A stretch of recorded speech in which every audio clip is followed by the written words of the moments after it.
حضرت عمر فاروق رضی اللہ تعالیٰ عنہ پہلے ایمان نہیں لائے تھے، آپ سبوں کو معلوم ہے۔ حضور نبی رحمت صلی اللہ تعالی وسلم نے رات کو غلاف کعبہ پکڑ کے دعا کی، اللہم اعز الاسلام، اللہ اسلام کو عزت و وقار عطا فرما، عمر ابن خطاب کے ذریعے سے، عمر ابن خطاب کے ذریعے سے۔ اس لیے کہا جاتا ہے تمام صحابہ ہے اور تمام صحابہ میرے مصطفیٰ کریم کے مرید ہیں، تمام صحابہ مصطفیٰ جان رحمت کے مرید ہیں، لیکن حضرت عمر فاروق رضی اللہ تعالیٰ عنہ مرید کے ساتھ ساتھ مراد رسول بھی آپ کو کہا جاتا ہے۔ میرے مصطفیٰ کریم صلی اللہ تعالیٰ علیہ وسلم نے غلاف کعبہ پکڑ کر اللہ رب العزت سے دعا کی تھی، یا اللہ تو عزت و وقار اسلام کو عطا فرما عمر کے ذریعے سے۔ رات گزری، صبح ہوئی ہے، صبح کو حضرت عمر ابھی نوجوان ہیں اور نوجوانوں کے اندر غصہ زیادہ ہوتا ہے، اس کے اندر کا خون زیادہ جلدی کھولنے لگتا ہے۔ نوجوان ہیں، اپنے صحن کے اندر ٹہل رہے ہیں اور سوچ کیا رہے ہیں کہ یہ محمد جو نیا دین لے کر کے آیا ہے نا، روز کوئی نہ کوئی اس کے دین میں داخل ہو جاتا ہے، روز کوئی نہ کوئی اپنے آبائی دین کو، اپنے آبا و اجداد کے دین کو، اپنے آبا و اجداد کے جو خدا ہے اس کو چھوڑ کر کے دین اسلام قبول کر لیتے ہیں۔ اب اپنے گھر کے صحن میں ٹہل رہے اور سوچ رہے ہیں آخر یہ مشن کیسے روکا جائے، یہ کام کیسے روکا جائے۔ اللہ اکبر، پھر دل میں خیال آیا چلو طاقت بھی ہے، تلوار بھی ہے، سب کچھ ہے، اور مسلمانوں کی تعداد اس وقت صرف 39 لوگ اسلام کے دامن میں آئے تھے، صرف 39 مسلمان تھے، باقی سب کے سب مشرک و کفار ہے۔ اللہ اکبر، مسلمانوں گھر کے آنگن میں صحن میں ٹہل رہے ہیں اور یہی سوچ ہے کہ اس مشن کو کیسے روکا جائے۔ پھر کیا ہوا، حضرت عمر فاروق رضی اللہ تعالیٰ عنہ ہاتھ میں ننگی تلوار لیے، تلوار لے کر کے مکے کی گلیوں سے نکل چکے ہیں۔ ارادہ کیا ہے، آج ہم محمد الرسول اللہ کا کام تمام کر دیں گے، معاذ اللہ۔ ارادہ یہی ہے، نہ وہ رہیں گے، نہ ہی اسلام رہے گا، اور نہ ہی اسلام کے دامن میں کوئی آئے گا۔ تلوار لے کر کے نکل پڑے ہیں، عرب کی وہ چلچلاتی دھوپ ہے، اللہ اکبر، پتھریلی زمین سے حضرت عمر چل رہے غصے میں، اللہ اکبر۔ اتنے میں کسی نے دیکھا، غالباً زید بن ارقم تھے، پوچھا عمر کہاں جا رہے ہو، ارادہ کیا ہے، ارادہ تمہارا ٹھیک نہیں لگ رہا ہے۔ اللہ اکبر، حضرت عمر کہتے ہیں وہ جو محمد دین لے کر کے آیا نا، روز کوئی نہ کوئی اس کے دین میں داخل ہو جاتا ہے، آج ہم اس کا کام تمام کر دیں گے۔ اللہ اکبر، اس نے کہا تم اس محمد کو جو ہے قتل کرنے چلے ہو، پہلے اپنے گھر کی خبر لو، تمہاری بہن اسی محمد کا کلمہ پڑھ چکی ہے، تمہاری بہن بھی اسی محمد کا کلمہ پڑھ چکا ہے۔ اللہ اکبر، اب جو غصہ حضور کی طرف تھا اب اپنی بہن کے گھر کی طرف لوٹنے لگا۔ حضرت عمر فاروق جیسے ہی بہن کے گھر کے پاس پہنچے ہیں، دروازہ کھٹکھٹایا، بہن نے دروازہ کھولا، بہن نے دروازہ کھولا۔ حضرت عمر رضی اللہ تعالیٰ عنہ آپ ہی بعد میں فرماتے ہیں میں نے نہ آؤ دیکھا نہ تاؤ دیکھا، میری بہن نے دروازہ کھولا، ہاتھ میں ننگی تلوار تھی، تلوار کو سیدھے طرف سے نہیں بلکہ تلوار کو الٹے طرف سے بہن کو مارنا شروع کر دیا ہے۔ اللہ اکبر، اتنا مارا کہ بہن کے جسم سے خون کے فوارے نکلنے لگے، خون نکلنے لگا، خون سے لہو لہان ہو گئی بہن۔ اللہ اکبر، اتنے میں تھوڑی دیر کے بعد بہن نے کہا بھائی رک جاؤ۔ حضرت عمر کہتے ہیں جب بہن نے کہا نہ رک جاؤ، میرے دل میں یہ خیال آیا شاید یہ اسلام کا دامن چھوڑ دے گی۔ اللہ اکبر، لیکن میری بہن مجھے کہا کہ رک جاؤ، میں رکا۔ اس کے بعد میری بہن کہتی ہے بھائی سن لو، تو بھی خطاب کا بیٹا ہے، میں بھی خطاب کی بیٹی ہوں، جس ماں کا دودھ تو نے پیا ہے اسی ماں کا دودھ میں نے بھی پیا ہے، تیرے رگوں میں اگر خطاب کا خون ہے میرے رگوں میں بھی خطاب کا خون ہے۔ سنو، اگر تو نے سوچ لیا ہے کہ میں اس کو مار کے جو ہے اس کا دین سے چھڑا دوں گا تو سنو، میرے جسم کے ٹکڑے ٹکڑے ہو جائیں گے لیکن نبی کا دامن چھوڑنے والے نہیں۔ جسم کے ٹکڑے ٹکڑے ہو جائے لیکن میں نے جس نبی کا کلمہ پڑھ لیا ہے اس نبی کا دامن اب چھوڑنے والے نہیں۔ اللہ اکبر، بہرحال جب وہ عمر جس سے بہن ڈرتی تھی، کانپتی تھی، لیکن کہتے ہیں کہ جس کے دل میں خدا اور رسول کا خوف آ جائے اللہ تعالیٰ مخلوق کا خوف اس کے دل سے نکال دیتا ہے۔ مخلوق کا خوف، لوگوں کا خوف اس کے دل سے اللہ نکال دیتا ہے۔ اب تک بات یہ تھی کہ حضرت عمر رضی اللہ تعالی عنہ کی بہن بھائی سے اونچی آواز میں بات نہیں کرتی تھی، آج کلمہ پڑھ کے اسلام کے دامن میں آئی ہے، لیکن یہ جلال حضرت عمر نے دیکھا تو حیرت ہوئی، کہاں یہ جو تم ابھی پڑھ رہی تھی کچھ، اس کی آواز میں نے باہر سے سنی ہے، یہ کیا پڑھ رہی تھی؟ اللہ اکبر۔ یہ نہیں کہا جان بچانے کے لیے بھی کچھ نہیں، بلکہ آپ کہتی ہے کہ میں مصطفیٰ جان رحمت پر جو قرآن نازل ہوا میں قرآن پڑھ رہی تھی، وہ قرآن پڑھ رہی تھی، کہا مجھے بھی دکھاؤ کہ اس قرآن میں آخر کیا ہے جس کو پڑھنے کے بعد تیرے اندر اتنی ہمت آ گئی کہ تو اپنے بھائی سے نہیں ڈر رہا ہے، عمر جیسے انسان سے نہیں ڈر رہا ہے۔ اللہ اکبر۔ کہا کہ ایسے نہیں، انما المشرکون نجس، مشرک نجس ہوتے ہیں، ناپاک ہوتے ہیں، اگر تمہیں قرآن چھونا ہے، قرآن پڑھنا ہے تو پہلے غسل کرنا پڑے گا۔ حضرت عمر غسل کیے، اور جب نہا رہے تھے، مورخین فرماتے ہیں کہ عمر جب نہا رہے تھے تو بدن سے میل ہی نہیں نکل رہا تھا، بلکہ عمر کا کفر بھی دھل رہا تھا۔ حضرت عمر نہائے، نہانے کے بعد سورہ طٰہٰ کی کچھ آیتیں تھیں وہ پیش کی گئی۔ حضرت عمر رضی اللہ تعالیٰ عنہ ان آیتوں کو سنا، بہن نے پڑھا ان آیتوں کو، حضرت عمر نے سنا، آپ کے دل کی دنیا بدلتی گئی، دل کی دنیا بدلتی گئی۔ قرآن میں اللہ نے وہ تاثیر رکھا ہے۔ بہرحال اب دل کی دنیا بدلی، اب کیا کہتے ہیں کہ مجھے بھی اس محمد کے چوکھٹ پہ لے کے چلو۔ اسی حالت میں ہے، ہاتھ ننگی تلوار ہاتھ میں ہے، اور کہتے ہیں کہ چلو مجھے اس نبی کی بارگاہ میں لے کے۔ اللہ اکبر۔ اسی حالت میں حضور علیہ الصلوۃ والتسلیم اس وقت دار ارقم میں تھے۔ دار ارقم ابھی کیونکہ 39 سے مسلمان ہوئے تھے، اور مسلمانوں کو ایسے مشرکین ستاتے تھے کہ کھل کر کے نماز بھی نہیں پڑھتے۔ دار ارقم وہاں پر رہتے تھے اور چھپ کر کے نماز ادا کی جاتی تھی، چھپ کر کے، لوگوں کے سامنے اسلام بھی لوگ ابھی تک ظاہر نہیں کر رہے تھے۔ اللہ اکبر۔ ذرا سوچنے کی بات ہے کہ وہاں اتنا ستایا جاتا تھا، نماز پڑھنے پر مارا جاتا تھا، پیٹا جاتا تھا، لیکن ان کا ایمان اتنا مضبوط تھا، پھر بھی چھپ چھپ کر کے نماز پڑھتے تھے۔ آج ہماری مسجدیں کھلی ہوئی ہے، مسجدوں میں 5 وقت کی اذان دی جاتی ہے، پکاری جاتی ہے حی علی الصلاۃ حی علی الفلاح، لیکن ہم اپنے کام میں ویسٹ، ہم گھر میں سوئے رہتے ہیں لیکن نماز کے لیے نہیں آتے۔ وہ دور کیسا دور تھا کہ لوگوں کو روکا جا رہا ہے۔ بہرحال حضرت عمر رضی اللہ تعالیٰ عنہ ہاتھ میں ننگی تلوار لے کر کے نکلے حضور علیہ الصلوۃ والتسلیم کی بارگاہ کی طرف، جا کر کے دروازے پہ دستک دیا۔ جب دروازہ کھولا تو میرے مصطفیٰ کریم صلی اللہ تعالیٰ علیہ وسلم نے پوچھا، میرے صحابیوں کون ہے؟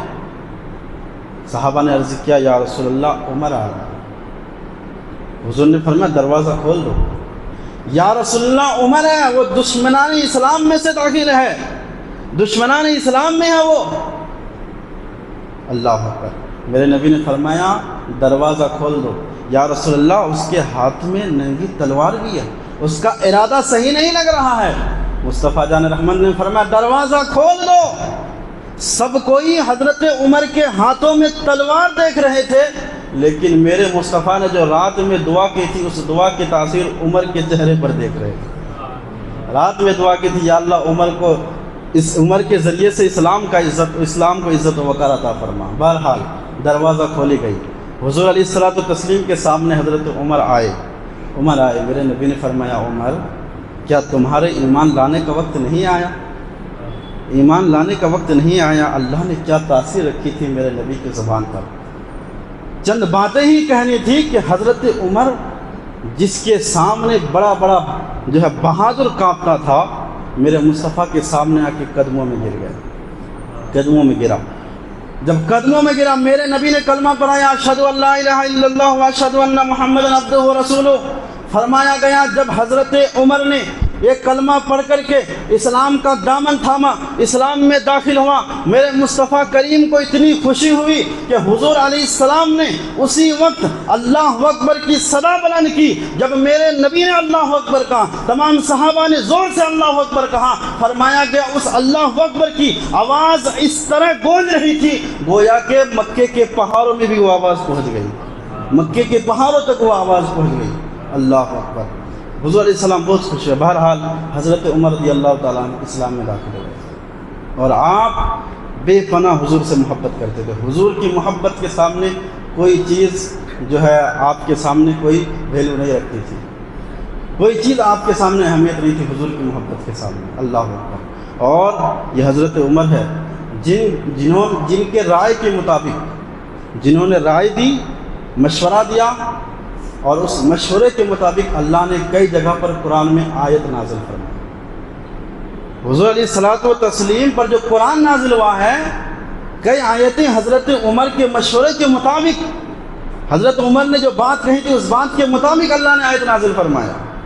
آپ لوگ سنتے رہتے ہیں کہ ایک یہودی اور ایک مسلمان میں آپس میں ایک زمین کے معاملے میں جھگڑا ہوا، زمین کے معاملے میں جھگڑا ہوا۔ جھگڑا کیا تھا؟ وہ مسلمان نام کا تھا، وہ منافق تھا۔ اب اس جھگڑا کو لے کر کے وہ دونوں مصطفیٰ کریم صلی اللہ علیہ وسلم کی بارگاہ میں گئے تو حضور علیہ الصلوۃ والتسلیم نے، کیونکہ حق کا فیصلہ کرنا تھا اور حق یہودی کی طرف تھا، حضور نے یہودی کے حق میں فیصلہ کر دیا۔ اب جو مسلمان تھا نام کا، اس نے کہا کہ میں یہ فیصلہ نہیں مانتا، چلو ہم فیصلہ کرائیں گے عمر سے۔ دونوں حضرت عمر کے پاس آئے، حضرت عمر سے کہا کہ آپ ہمارا فیصلہ کر دے۔ اس یہودی نے کہا عمر یاد رکھنا یہ فیصلہ تمہارے نبی کے پاس سے ہو آیا ہے، تمہارے نبی نے میرے حق میں یہ فیصلہ کر دیا ہے۔ کہا میرے نبی نے تمہارے حق میں فیصلہ کیا؟ کہا ہاں۔ حضرت عمر اندر گئے، تلوار لایا، تلوار لا کر کے جو مسلمان تھے اس کی گردن اڑا دی، گردن اڑا دی۔ کہا کہ جو میرے مصطفیٰ کے حکم کو نہ مانے، میرے مصطفیٰ نے جو صحیح کہہ دیا اس کو نہ مانے، عمر اس کے لیے یہی فیصلہ کرتا ہے۔ عمر کا فیصلہ یہی ہے کہ عمر کی تلوار ہوگی، اس کی گردن ہوگی۔ اللہ اکبر۔ لوگوں میں جو ہے کھلبلی مچ گئی، لوگوں میں ایک بات پھیل گئی کہ عمر نے ایک مسلمان کو قتل کر دیا، ایک مسلمان کو مار دیا ایک یہودی کے چکر میں۔ اللہ اکبر۔ یہی بات حضور علیہ الصلوۃ والتسلیم تک پہنچائی گئی۔ حضور علیہ السلام حضرت عمر کو بلائے، اے عمر تم نے کیا کیا، لوگ کیا باتیں کر رہے ہیں، تم نے ایک مسلمان کو مار دیا، اس کو مارنے کی کیا ضرورت تھی؟ میرے مصطفیٰ کریم کی بارگاہ میں حضرت عمر فرماتے ہیں یا رسول اللہ، آپ نے جو فیصلہ کیا تھا، آپ کے فیصلے کو اگر کوئی نہ مانے، میں عمر اس کو مسلمان مانتا ہی نہیں ہوں، میں اس کو مسلمان مانتا ہی نہیں ہوں۔ اللہ اکبر۔ ابھی تک یہ آیت نازل نہیں ہوئی تھی، اللہ نے فرمایا فلا وربک لا یؤمنون حتی یحکموک فیما شجر بینہم۔ اللہ نے فرمایا محبوب تیرے رب کی قسم، اس وقت تک کوئی مومن ہو ہی نہیں سکتا جب تک آپسی جھگڑے میں آپ کو وہ حکم نہ مان لے، آپ کی بات کو وہ درست نہ جان لے، اس کو صحیح نہ جان لے، اس وقت تک کوئی مومن نہیں ہو سکتا۔ یہ حضرت عمر رضی اللہ تعالیٰ عنہ کی رائے کے مطابق یہ آیت نازل ہوئی۔ اللہ اکبر۔ بہرحال حضرت عمر رضی اللہ تعالیٰ عنہ، آپ حضور علیہ الصلوۃ والتسلیم کے وصال کے بعد حضرت ابوبکر صدیق خلیفہ اول بنے، حضرت ابوبکر صدیق کے بعد حضرت عمر فاروق رضی اللہ تعالیٰ عنہ آپ امیر المؤمنین بنے، امیر المؤمنین بنے۔ اور آپ جب مسلمانوں کے امیر بنے نا، آج آدمی کے پاس تھوڑی سی دولت آ جائے، تھوڑا مال آ جائے تو انسان کے اندر اکڑ آ جاتا ہے، انسان کے اندر غرور آ جاتا ہے، تکبر آ جاتا ہے، اور وہ اپنے آپ کو بڑا سمجھتا ہے، بڑا سمجھتا ہے۔ ساری چیزیں اس کے لیے دستیاب ہونی چاہیے، لیکن یہ حضرت عمر ہے۔ عمر آدھی دنیا کے بادشاہ ہے، لیکن فرمایا گیا ہمیشہ آپ پھٹے پرانے لباس پہنے ہوتے تھے، نئے کپڑے آپ نہیں پہنتے تھے۔ ایک دن کی بات ہے، حضرت عمر رضی اللہ تعالیٰ عنہ خطبہ دینے کے لیے مسجد نبوی کے ممبر پر کھڑے ہوئے، اور اس دن نئے کپڑے پہنے ہوئے تھے۔ لوگوں نے کبھی حضرت عمر کو نئے کپڑے میں دیکھا نہیں، آج دیکھا۔ کسی نے پوچھا عمر پہلے یہ بتاؤ یہ نئے کپڑے آیا کہاں سے؟ کسی نے پوچھا یہ نئے کپڑے آیا کہاں سے؟ اللہ اکبر۔ اتنے میں حضرت عبداللہ ابن عمر، حضرت عمر کے جو بیٹے تھے اسی محفل میں تھے، وہ کھڑے ہوئے۔ انہوں نے کہا میں بتاتا ہوں کہ یہ کپڑے کہاں سے، مجھ سے پوچھو۔ تو کہا کہ ہم تم سے نہیں پوچھ رہے، ہم امیر المومنین سے پوچھ رہے ہیں، وہ بتائیں گے۔ کہا کہ اس بات کا جواب میرا باپ نہیں دے سکے گا، اس بات کا جواب میں دوں گا۔ کہا کہنا کیا چاہتے ہو؟ کہا آج رات میں نے اپنے والد کو دیکھا کہ جمعرات کا دن ختم ہونے کے بعد جو رات آتی ہے، اس رات میں نے اپنے والد کو دیکھا کہ وہ اپنا جبہ شریف دھونے کے لیے گئے، دھو رہے تھے اپنے ہاتھوں سے۔ اللہ اکبر! اپنا کام اپنے ہاتھوں سے کرنا یہ میرے نبی کی بھی سنت ہے، میرے نبی کے صحابہ کی بھی سنت ہے۔ ہر وقت کسی سے کروانا ضروری نہیں ہے، کبھی کبھی فری ہو تو انسان کو اپنا کام خود سے بھی کر لینا چاہیے۔ بہرحال آدھی دنیا کے بادشاہ، 22 لاکھ مربع میل کی حکومت جس کے اندر ہے، جس کے پاس ہے، وہ حضرت عمر فرماتے ہیں، اس کے بیٹے کہتے ہیں کہ میں نے رات میں اپنے باپ کو دیکھا اپنا جبہ شریف کو خود دھو رہے تھے، اور جبہ کی حالت یہ تھی کہ جہاں سے جو ہے ملتے تھے اس کپڑے کو، وہیں سے وہ کپڑا پھٹ جاتا تھا۔ اللہ! اس قدر وہ کپڑا پرانا ہو چکا تھا، جہاں سے اس کو دھونے کی کوشش کرتے تھے وہی وہ کپڑا پھٹ جاتا تھا۔ میں نے اپنی آنکھوں سے دیکھا کہ یہ کپڑا اب پہننے کے قابل نہیں ہے، اس لیے میرے حصے میں بیت المال سے جو کپڑا آیا تھا میں اپنا کپڑا سلوا کے اپنے باپ کو پہنایا۔ اللہ اکبر! ذرا سوچنے کی بات ہے، قناعت کی حالت یہ ہے کہ کس قدر آپ قناعت کیا کرتے تھے۔ اللہ اکبر! ہمارے اندر آج قناعت نہیں ہے، ہمارے پاس کپڑے پر کپڑے، لیکن پھر بھی ہم سوچ رہے اور لیں، لیکن جب کسی کو دینے کی بات آتی ہے تو پھر ہمارے پاس کچھ نہیں ہوتا، ہم سب سے غریب ہو جاتے ہیں اس وقت۔ تو اگر آپ اور ہم اللہ کو راضی کرنا چاہتے ہیں تو اپنے کے ساتھ ساتھ غیروں کا بھی سوچنا پڑے گا۔ خدمت خلق سے خدا راضی ہوتا ہے، خدمت خلق بھی ہمیں کرنی چاہیے۔ یہ حضرت عمر فاروق رضی اللہ تعالیٰ عنہ، آپ اس قدر لوگوں کی خدمت کیا کرتے تھے۔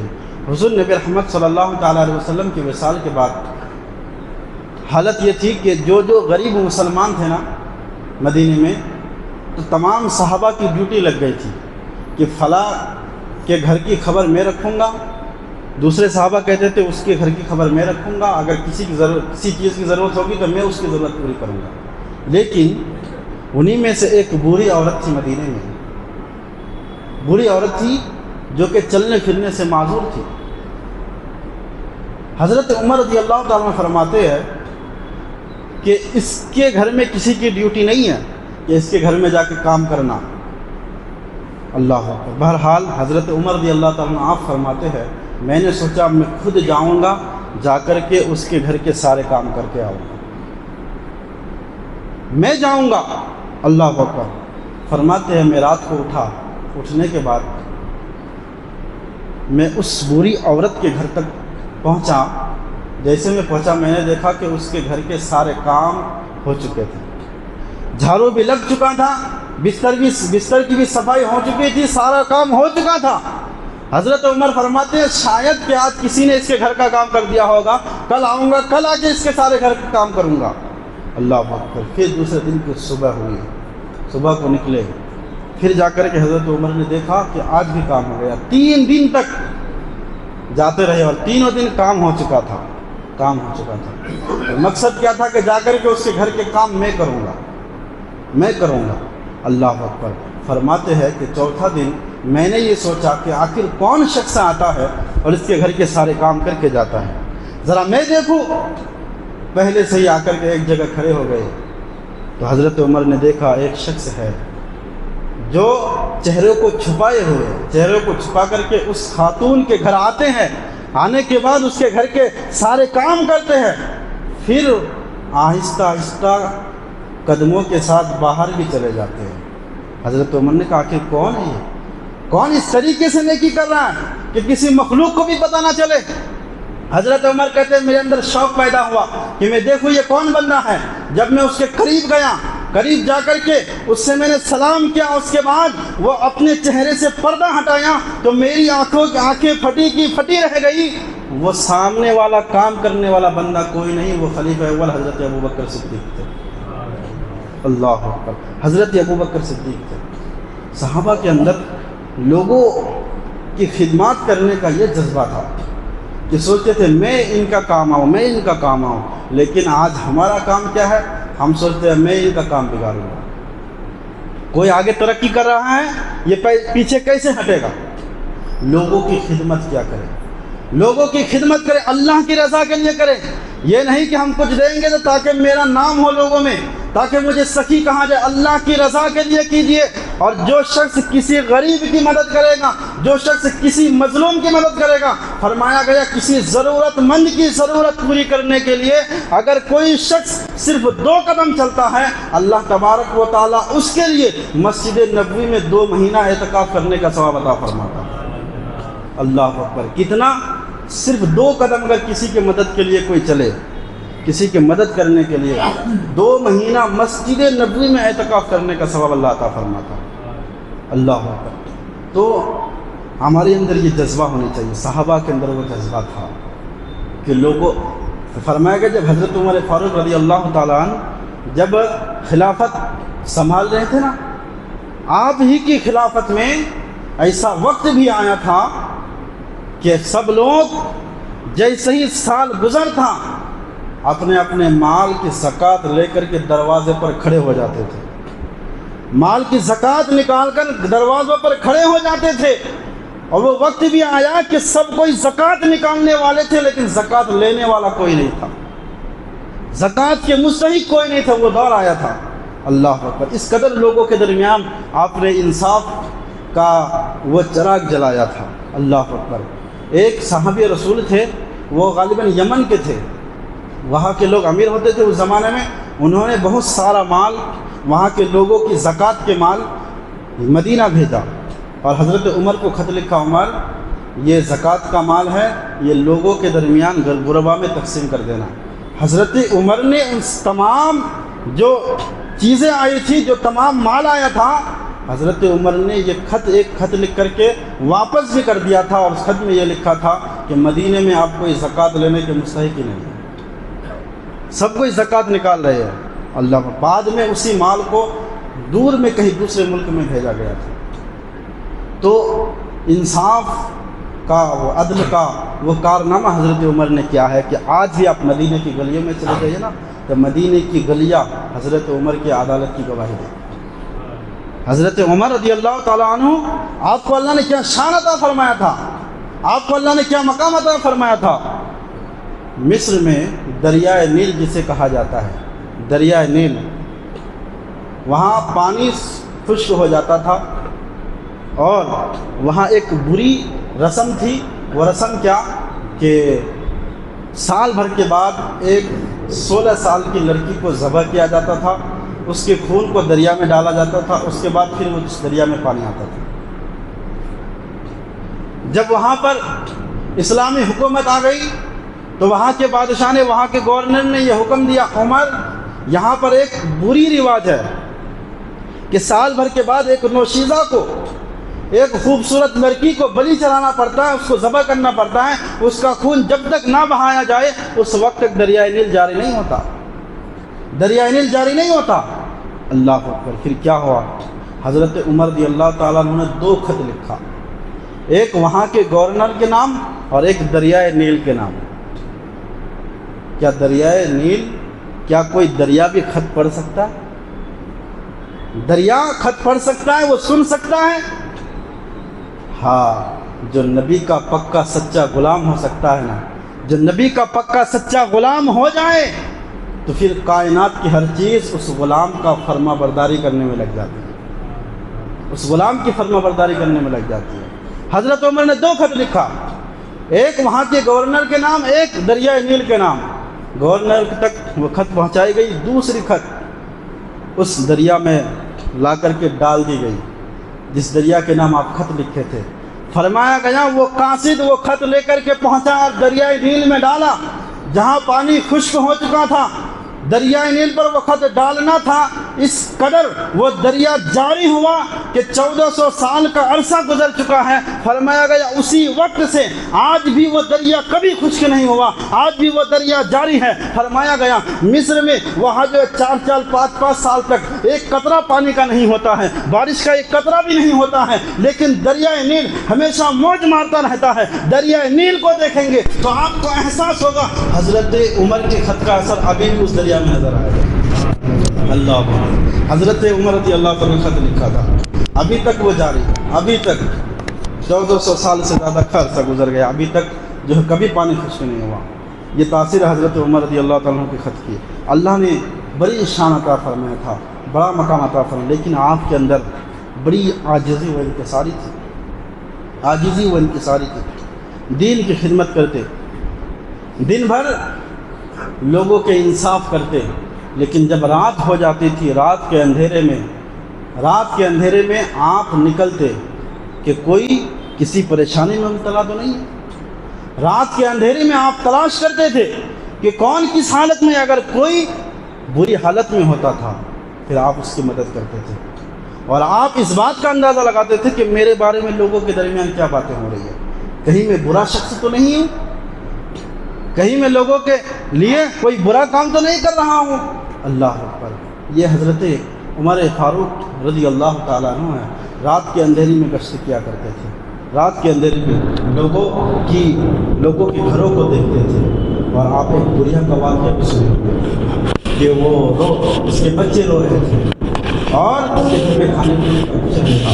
حضرت عمر جاتے ہیں, عمر جانے کے بعد رات میں پوچھتے تھے لیکن کیا کر رہے تھے؟ آپ میرے گھر میں کئی دن تک کھانا نہیں بنا, بچے بھوک سے تڑپ رہے ہیں, بلک رہے ہیں, اس وجہ سے میں پریشان ہوں. حضرت عمر اسی رات کی حالت میں بیت المال آتے ہیں اور پھر جو سامان ہوتا ہے اس کو اپنی ہی پیٹھ پر اٹھا کر کے اس عورت کے گھر تک پہنچتے ہیں اور اپنے ہی ہاتھوں سے چورا جلاتے ہیں, اپنے ہی ہاتھوں سے. وہ آدھی دنیا کا بادشاہ اپنے ہی ہاتھوں سے روٹی پکاتے ہیں, پھر روٹی پکا کر کے اپنے ہاتھوں سے لقمہ بنا کر کے اس عورت کے بچے کو کھلاتے ہیں. یہ آپ کا عمل تھا, یہ آپ کا عمل تھا, اپنے ہی ہاتھوں سے یہ کام کیا کرتے تھے. اللہ اکبر. کسی نے اس وقت کہا تھا کہ ہم آپ کی مدد کریں گے, ہم جو ہے سارا سامان لا کر کے اس کو دیں گے, لیکن حضرت عمر نے کہا آج تم میرا بوجھ اٹھا لو گے, کیا قیامت کے دن میرا بوجھ اٹھاؤ گے؟ آج میرا بوجھ مجھے اکیلے اٹھا لو. اللہ اکبر. حضرت عمر رضی اللہ تعالیٰ عنہ کو اللہ نے بڑی شان عطا فرمایا, بڑا مقام عطا فرمایا. آپ کے اندر بے حد کی عاجزی و انکساری تھی. ایک صحابی رسول تھے, ان سے حضور علیہ السلام جو ہے نا راز کی باتیں کیا کرتے تھے. ہر انسان سے راز کی بات نہیں بتائی جاتی کیونکہ ہر انسان کے پیٹ میں بات نہیں پچتی ہے, لیکن حضرت حذیفہ بن یمان آپ سے حضور علیہ السلام راز کی باتیں کرتے تھے. اور صحابہ کرام فرماتے ہیں کہ اگر کوئی شخص کا انتقال ہو جاتا تو ہم دیکھتے کہ حذیفہ بن یمان نے نماز جنازہ میں شرکت کی ہے کہ نہیں. اگر وہ شرکت نہیں کرتے تھے تو ہم بھی شرکت نہیں کرتے, ہمیں پتہ چل جاتا تھا کہ وہ منافق ہے, کیونکہ حضرت حذیفہ بن یمان سے تمام راز کی باتیں حضور علیہ السلام کرتے تھے. اللہ اکبر. جب حضرت عمر فاروق رضی اللہ تعالیٰ عنہ موت کے کچھ دن کی بات, پہلے کی شہادت سے کچھ دن پہلے کی بات ہے, رات کی اندھیری میں وہ حضرت عمر جو راستے میں سے نکلے تو کفار اپنے گھر کے دروازہ بند کر لے.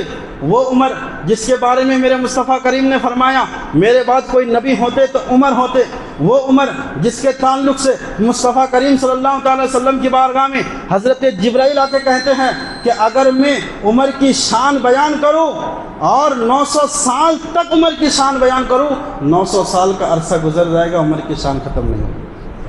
عمر کی شان یہ ہے, لیکن رات کے اندھیری میں نکلتے حضرت حذیفہ بن یمان کے گھر تک پہنچتے ہیں. کہا حضور آپ کیسے آئے میرے گھر؟ آپ حکم دے دیتے میں آ جاتا, آپ امیر المؤمنین ہیں.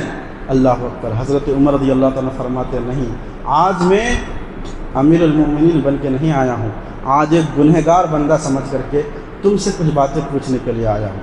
کہا کیا باتیں پوچھنی ہیں؟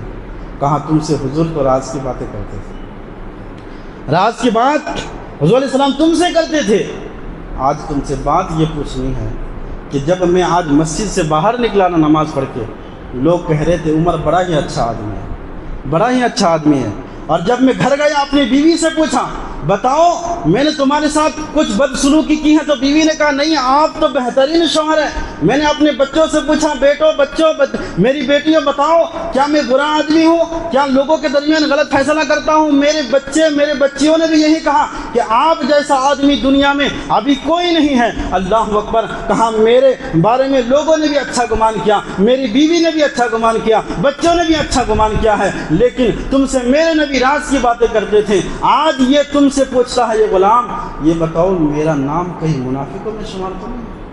اللہ اکبر! کہیں منافقوں میں شمار تو نہیں ہے؟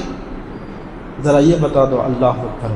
حضرت حذیفہ بن یمان کہتے ہیں کہ عمر میں نے تو کبھی یہ کہتے میرے نبی کو نہیں سنا کہ آپ منافقوں میں شمار ہے، لیکن میں نے یہ کہتے ضرور سنا ہے جب تک عمر زمین پر رہے گا اس وقت تک اللہ کا دین قائم رہے گا۔ اللہ اکبر! اس وقت تک دین پر کوئی حملہ نہیں کر سکتا۔ اللہ اکبر!